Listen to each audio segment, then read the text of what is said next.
अस्सलाम वालेकुम। आज जिस पर्सनैलिटी डिसऑर्डर पे हम बात करेंगे उसका नाम है नार्सिसिस्ट पर्सनैलिटी डिसऑर्डर। अब नार्सिसिस्ट किस्म के किस किस्म के लोग होते हैं, इसके क्या क्राइटेरिया हैं, इसके थ्रू हम इसको जानेंगे। और ये समझना जानना हर एक के लिए आजकल बहुत ज़रूरी है, क्योंकि माशरे में इस किस्म के शख्सियती मसाइल के लोग बहुत ज़्यादा बढ़ते जा रहे हैं।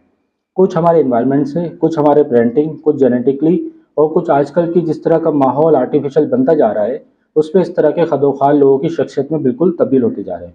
मेरा नाम आमिर है, मैं एक psychologist, reiki master and therapist हूँ। अच्छा, नार्सिसिस्ट पर्सनैलिटी डिसऑर्डर जो होते हैं बहुत ज़्यादा महान कलाकार अपने आप को समझ रहे होते हैं, अपने आप को बहुत ज़्यादा यूनिक समझना। इनको समझने के लिए कुछ अच्छे लोगों को ज़रूरत होती है और ये बहुत ज़्यादा मुनफरिद होते हैं। इनके अंदर सेल्फ के हवाले से बहुत कुछ चल रहा होता है, चाहे वो तारीफ हो, काम हो, मकसद हो, कारोबार हो, कोई भी चीज़ को लेके बहुत ज़्यादा ये एक्सेसिव थॉट रख रहे होते हैं। इसके 9 क्राइटेरिया हैं, 9 में से 5 या 6 मर्ज कर रहे हो तो हम ये कहते हैं वाकई इसको नार्सिसिस्ट की प्रॉब्लम है। एज लिमिट अगर देखी जाए तो पर्सनैलिटी डिसऑर्डर में एज लिमिट 18 साल के बाद ही एक्सेप्ट की जाती है। अच्छा, नार्सिसिस्ट का जो पहला जो क्राइटेरिया है वो है सेंस ऑफ एंटाइटलमेंट, यानी कि ये बहुत ही आला किस्म के लोग हैं, बहुत ही ज़्यादा यूनिक किस्म के लोग हैं।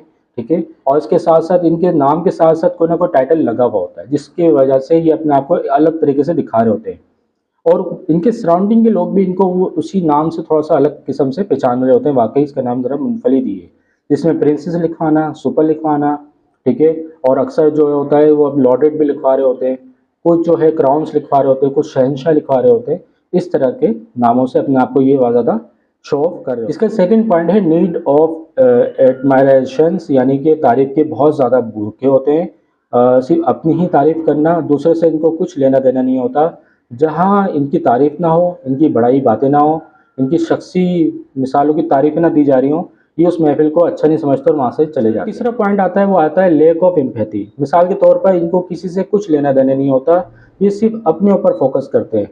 चाहे इनके सामने कोई रो रहा हो, अपने एक्सक्यूजेस बयान कर रहा हो, अपनी वजूहत दे रहा हो, इससे इसको किसी किस्म का कोई भी ताल्लुक बिल्कुल नहीं होता।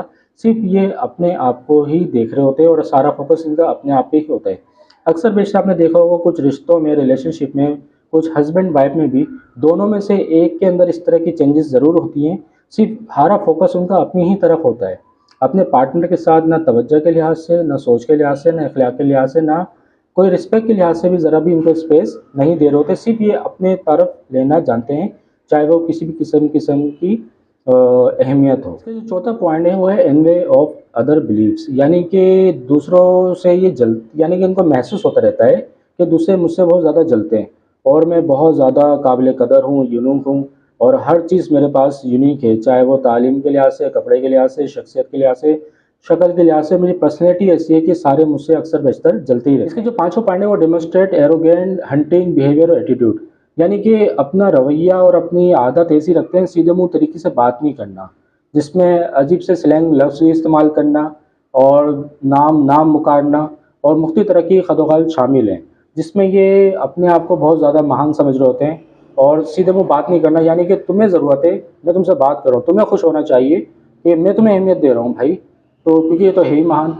तो इस तरह से इनके अंदर इस तरह की सोच बहुत ज़्यादा चल रही है। जो छठा पॉइंट है वो आता है ग्रेंडोइज ऑफ सेल्फ इम्पोर्टेंट, अपने आप को बहुत ज़्यादा इंपॉर्टेंट दे रहे होते हैं, यानी कि अपने आप को बहुत बड़ा समझ रहे होते हैं।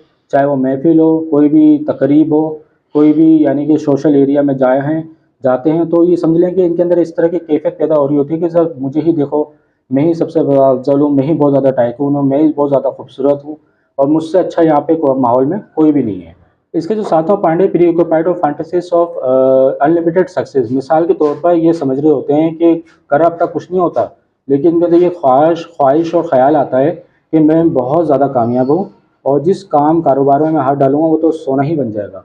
इसके साथ साथ इनके अंदर ये चीज़ें आ रही होती हैं कि हर चीज़ में ये माशाल्लाह से महान कलाकार हैं, चाहे वो कोई भी बिज़नेस हो, चाहे कोई भी ज़िंदगी में जीने का कोई भी समझने काम हो गया, कोई भी नौयत हो गई, ये इनके अंदर हर तरह की महारत ये अपने आप को अंदर अंदर सोच रहे होते हैं।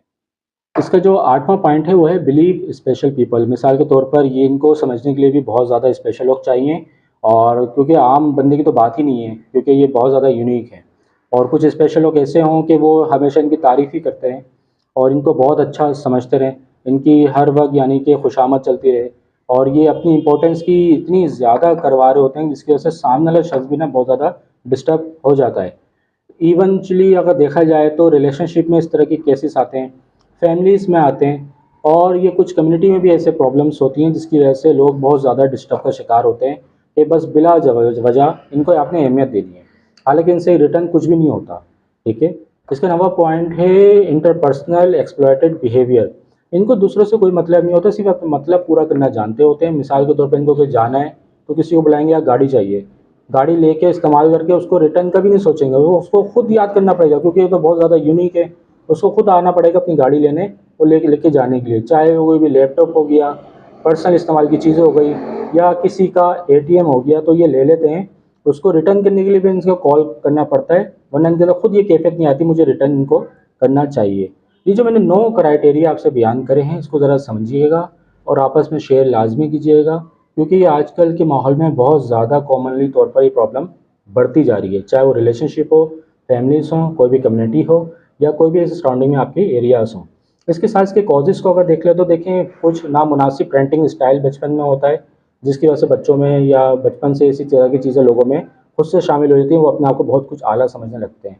कुछ जेनेटिकली इश्यूज़ होते हैं या इन्वायरमेंटल इश्यूज़ भी इनके साथ हो सकते हैं। इसके साथ इनकी थेरेपी की तरफ अगर देखा जाए तो थेरेपी में इनकी साइकोथेरेपी, काउंसलिंग और बहुत सारी टेक्निक अपनाई जाती है, लेकिन ये कि इनको आना पड़ता है थोड़ा-सा, और ये चीज़ें थोड़ी इनकी लॉन्ग टर्म चलती हैं ताकि इनके मेंटलिटी लेवल पर ये चीज़ बिठाई जाए कि वाक़ई ये प्रॉब्लम आपकी नहीं, ये आपको आपने समझ ली है, और इसमें थोड़ा-सा इनकी हेल्प भी चाहिए होती है। अगर आप अपने सराउंडिंग में ऐसे कोई देखते हैं कि किसी को प्रॉब्लम है तो आप राब्ता कर सकते हैं। मेरा नंबर और लोकेशन स्क्रीन पे शो हो रही होगी। इसके साथ-साथ अगर आप फेसबुक या यूट्यूब पे मुझे देख रहे हैं तो मेरे चैनल को सब्सक्राइब कर लिएगा, लाइक करिएगा और दूसरों से लाज़मी शेयर कीजिएगा।